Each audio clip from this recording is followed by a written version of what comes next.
Sharpay Evans is by no means an evil mastermind, but she's also certainly not a victim. Her story in High School Musical really reflects the status quo of privilege.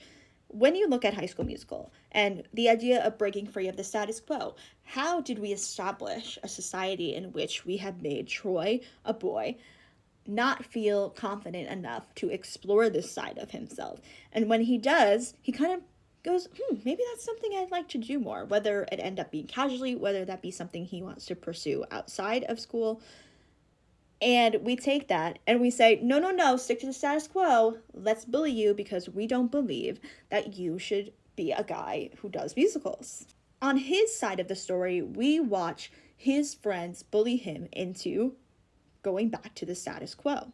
And Sharpay's side of the story, we are seeing the status quo of privilege. What does it mean for the first time in your life to not be given something, right? Sharpay has held the title of leads in the musicals for the past 17 years. How did we create a society in which she could uphold the lead for 17 years? This is not the backstory that we have, but it's a good thing to reflect. How did we get to this point where, like, sure, in all those 17 years, there was not one other person that was granted a lead by any means. And what we see from Sharpay's perspective is she feels she's more qualified. She's known the privilege to know what you want to do at a young age, something to consider, but also the privilege to never be challenged, right? This kind of attitude she was coming in with for Troy and Gabriella, like, oh, that's cute that you're looking at the audition sheet. Like, I'm sure we can find something for you. I'm sure we can find something for you. I've been the lead for the past 17 years. I don't know if you knew that, right? Like, this very condescending tone of like, okay, like, it's not that you can't join the musical, but like, know your place, right? How did we build to this point where Sharpay has such a privilege in this theater realm, right? And not only that, Troy and Gabriella, I say this, it's kind of a funny beef when you think about it, because Troy and Gabriella were just like really innocently being like, you know what, I've never done this before, and I really enjoy doing it with you. I have the courage to sing and be, I don't know, more myself with you, and that kind of gives me the courage to do this. This is something that Troy has attributed to Gabriella many times throughout the movies. And so Troy is really just trying to find himself and do something nice once, right? And he's just like, I could do this with Gabriella. This would be so nice. And Sharpay is really like, you're out to get me. How dare you? Yep, I know this. I didn't trust you. I didn't trust you to begin with. Okay? Yep, the jocks, the brainiacs, they're coming together to make a mockery of the theater. I knew I didn't trust them. She's going off of, what is it? Nothing. Right? Like, we don't see a scene where Troy himself or Gabriella herself is like really mocking the theater. Like, yes, there's no respect for the theater, but under the status quo, especially of patriarchy, do you just think there was going to be respect to theater? So we see Sharpay question the loyalty, right? Because apparently you can't like two things at once. And apparently it's a crime to audition for your High School Musical. Think about this. The privilege of discovering things, like I said, the privilege of having the opportunity to be like, to know that you've loved something for a long time, but also just the privilege of having an opportunity to explore these things, right? It's not that you have to, try something and be good at it. I could be like, I like drawing, and I could be shit at drawing, and I'm still allowed to like drawing, right? I don't have to be the next artiste. I don't have to be the next, I can't think of an artist all of a sudden, Mojan by any means, but I could still paint if I wanted to, right? Like, it's not a crime for me to paint. It's not a crime for me to put my painting into an art competition, right? Because obviously if it's shit, they're not going to choose me, right? Like, it's not wrong. It's not morally wrong by any means. But Sharpay sees it as a threat that she's made up in her head. What are the preconceived notions and biases that she has in her head why she would think of these, they were threatening her, right? Think about that. We see her questioning loyalty, like, I'm dedicated to theater. I'm dedicated more than you. So let's see where your loyalties lie. The decathlon and the big game are the same night. Guess what? Let's make the call back to that night too. And I have the power to convince Miss Darvis to do this. And so if they don't show up, I guess I'll have it my way, huh? I guess I'll bop to the top, if you will. So when we feel threatened, and we don't believe that you deserve access to this opportunity, right? Because remember, it was a callback audition. We waited the whole movie for them to get to what was it? Callback, okay? And if Sharpay was going to bop to the top, she was going to bop to the top, regardless if Troy and Gabriella were there or not. Because if she has so much experience, she should be confident and be like, you know what? These newbies are coming in, and I don't love it, but I know that I always put on a fucking show, and I trust them to choose me because I am more experienced, and you will clearly see that through my performance, right? Think about that. Think about that. Why are we blocking access to an opportunity, right? We're blocking access to an opportunity because we want to bet that you won't do or put in the work to get to that, so we don't have to deal with you at all, right? What are other ways in the world we have seen that happen? High School Musical 2 is the same storyline, once again, except instead of the callback audition, we are talking about the Wildcats performing at the Lava Springs talent show. We want to remove your access to be able to even perform at the talent show. And High School Musical 2 is really interesting because we see, under the status quo, under the status quo of privilege, we really see, and also patriarchy could be intertwined to it for sure.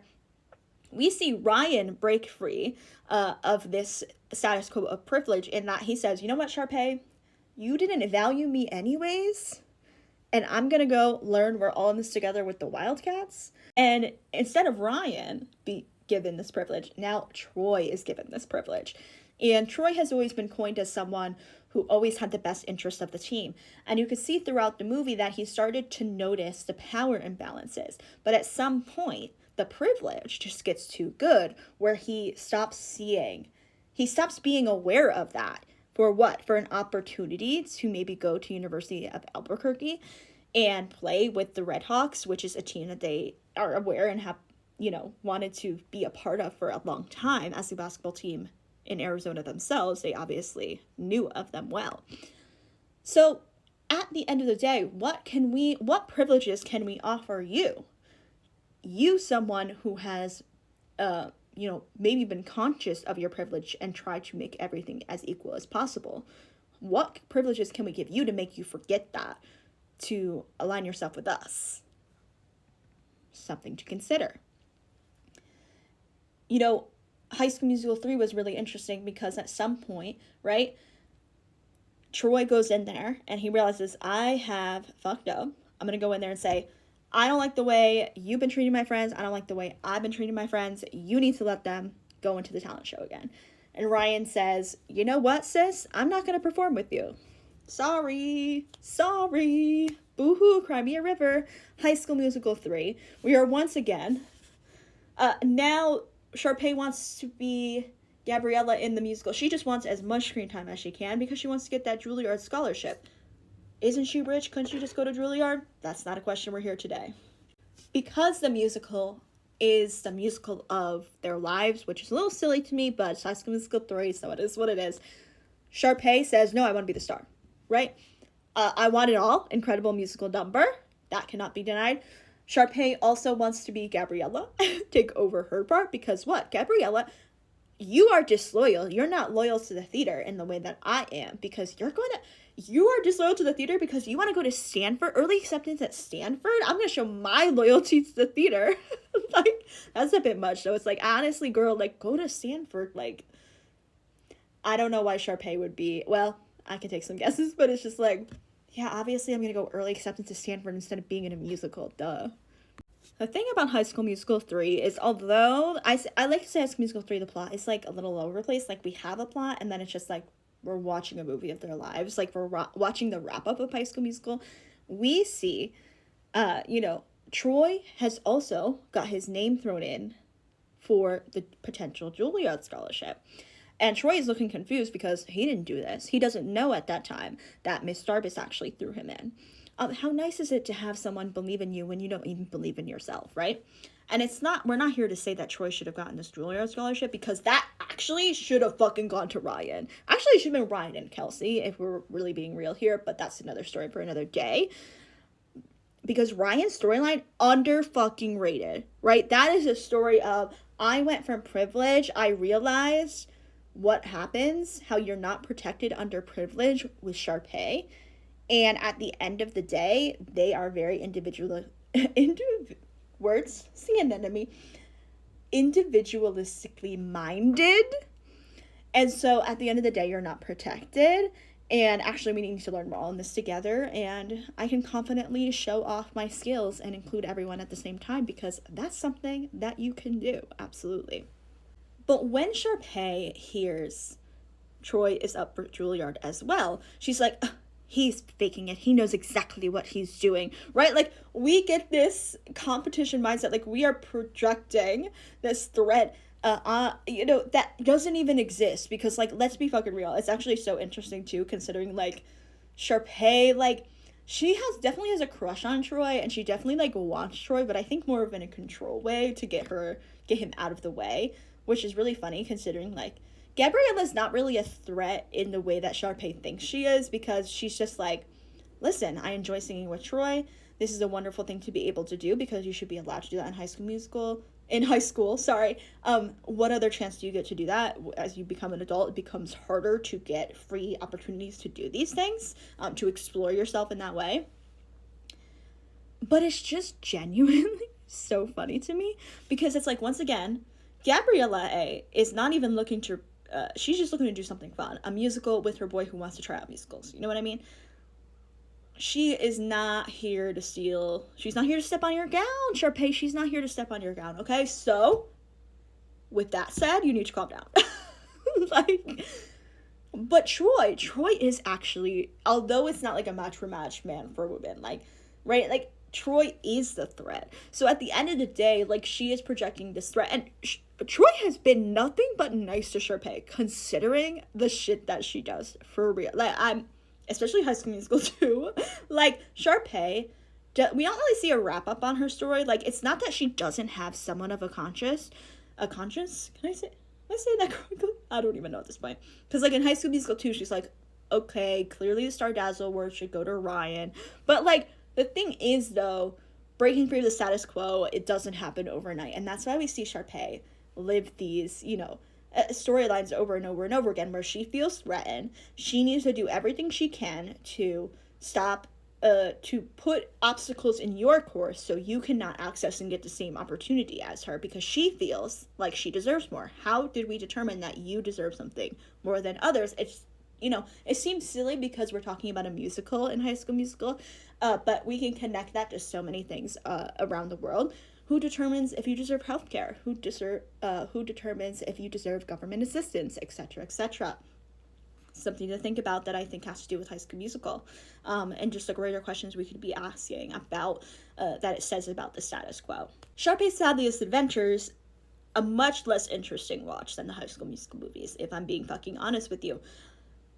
That is really where, whether she learned her lesson is really neither here nor there, but the story was flipped on its head, right? But guess what? Now Sharpay is in a different place. She doesn't have the same privileges that she once did. And everyone's like, okay, like, who the fuck are you? Like, first of all, Sharpay's Fabulous Adventures. Sharpay thinks that this person is recruiting her to audition for a Broadway musical. She gets to New York City, finds out, no, it wasn't her they wanted. It was her dog. It was her doggy. Okay, so she said, you know what? If my dog, whose name is Boy, B-O-I, if Boy can get famous, then I can clearly get famous from him. You know what I mean? At the end of the day, we're going to hustle like that. And then we get the actress for this musical, who is someone that she's looked up to, but at the end of the day is a shit person, right? And she is competing, or her and her dog are competing against another dog, with the owner being Gabe Duncan, okay? And they are fighting tooth and nail, sabotaging each other because they both just believe they deserve the part. Then they see the actress who is going to be starring in the Broadway musical with their dogs say some horrendous stuff. And one thing Sharpay notes is as she sabotages, for good reasons, this actress's ability to perform, so that she would get kicked out because she was the bad person. She notes, if anyone said I was just like you, like, I would be offended by that, because she is seeing a reflection of someone who she was in the High School Musical movies. And it's like, whoa, right? Like, now that I am seeing this, is this how I really acted? Is this how, oh my God, like, if this is how I acted, I wonder what people must think about me, right? So this is kind of like her first lesson, maybe a time of the lesson that she has like a full understanding of what's going on. Did that propel her to be a better person? We may never know. I always say, Sharpay, very interesting character. I think she would have better suited maybe an ABC family drama at the end of the day. All this to say, like 15 plus minutes later, is that at the end of the day, if you refuse to recognize and reflect on how the status quo affects how you think consciously or unconsciously, you will be just like a Sharpay Evans, just like any other white woman at the end of the day. So it's important that we think about these things. It's important that we deconstruct these ideas and how they affect us, whether we realize that or not. And that is just something about so interesting about Sharpay's storyline. We so easily want to call these people, like, you want to call them wicked, you want to call them deeply evil, and at the end of the day, by making these bold statements and labeling someone as very wicked, as very evil, we really kind of separate ourselves from that in the way that we don't realize how we could also be doing the exact same things.